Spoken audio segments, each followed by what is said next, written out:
చూపుతో సంసోనునే దెలీలా లొంగదీసెనే తన అందమే తను చూపితే సంసోను లొంగిపోయెనే వేల మంది వచ్చినా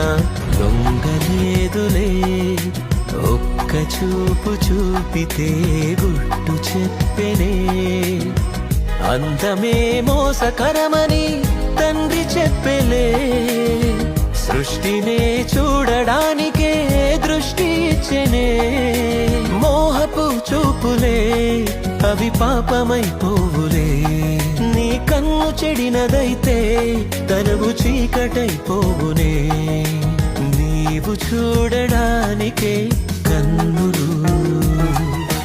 నీవు చదవడానికే పదములు నీవు చూడడానికే కన్నులు నీవు పలుకడానికే స్వరం